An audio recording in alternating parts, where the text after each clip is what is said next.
I grew up in Cameroon for about 11 to 12 years, and then I moved to the U.S. in Maryland and grew up the rest of my young years there, and then I came here to Virginia for college. My name is Adan Toledo. I am from Mexico. I was born and raised there. I came here 3.5 years ago, and I go to James Madison University. It's for better opportunities because the job opportunities in Cameroon is very low, and people go to school and get their education, but there's nothing they just go back home. I was gonna get a better education here, better quality, so that was also one of the reasons why I chose to study abroad.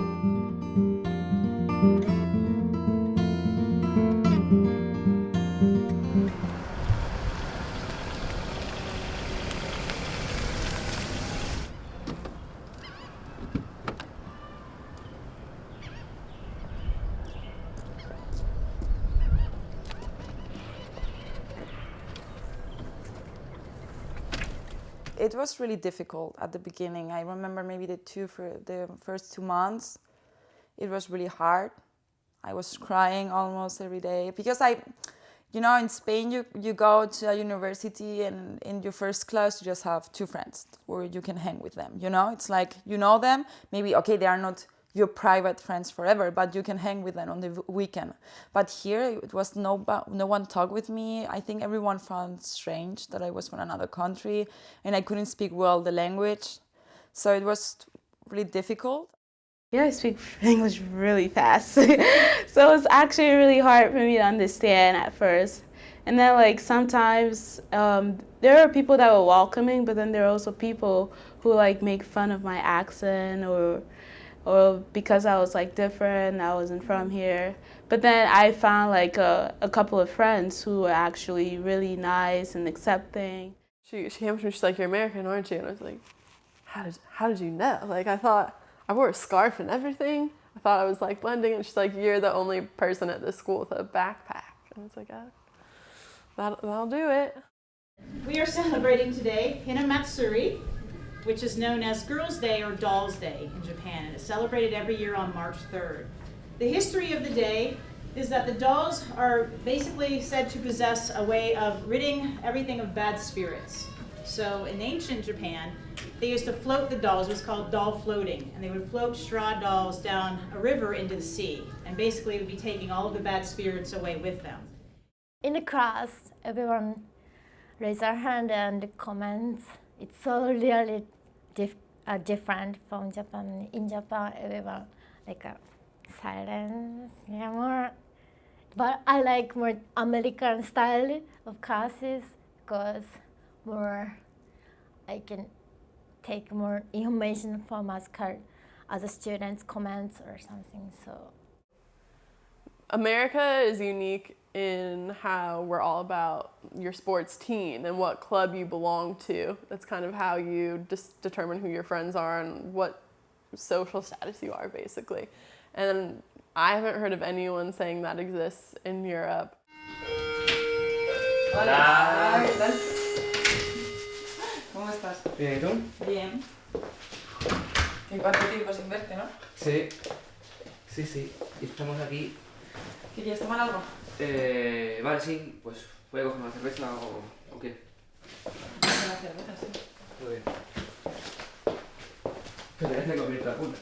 Spain, I went to a Scouts group, and then here I wanted to try it, but I didn't like it here because it's really different than the Scouts in Spain.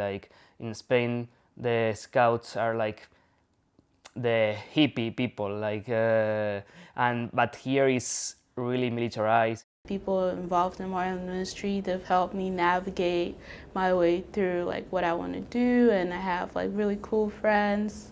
And joining the African Student Association, I got to meet really cool people who have taught me about their own African countries.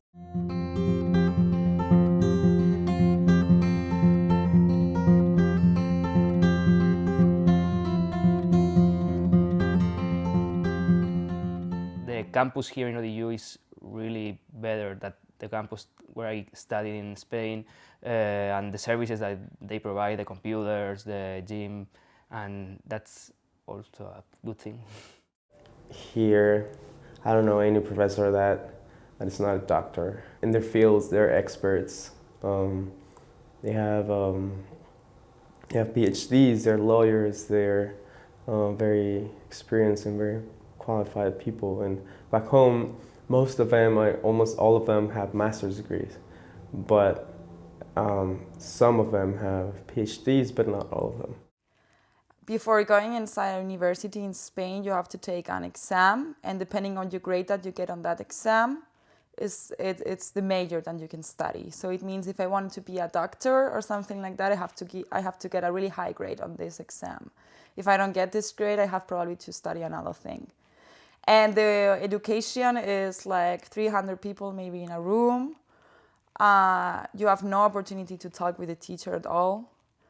You don't have to go to class if you don't want. So there's no control about that. It's really free. You can do whatever you want. But the exams are really different than here. You don't know what is going to be on the exam. I mean, it's the whole year is an exam. And the good thing is if you fail one exam, you have the opportunity to do the exam again. I think it's 3 months. If I wanted to be a doctor, I have to like start taking bio classes, math, and all this stuff in high school. Basically what they're teaching us now in college, I'm doing it in high school so that when I graduate high school, I apply to med school. So it would have been a lot different and like people become doctors after they graduate college, which is like their professional schools at like 21. Whereas here in high school, you're still navigating what you want to do, and then in college, that's when you get to pick and choose, and then go to professional school. So the process of me becoming a doctor would have been shorter, but harder. So yeah. My sister went to college in Mexico, to Monterrey Tech, which is one of the biggest schools in Mexico, but they don't really accept her degree, her international business degree. So what she's doing is just learning English again, getting a degree, and hopefully go to grad school, which she could do that. But until then, it's hard, and it's hard for any person who went to college in Mexico to come to the States and try to get a job because they won't accept their professional degree. I think people would respect an American degree kind of almost anywhere, but I don't know that America always returns that same consideration. You respect my parents even more. The fact that they had to go back to school, work like 3 jobs, and still be able to send me to college. A lot of people give up when they come and see that America is not the all-glory, perfect dream they imagine. They go back because it's easier there.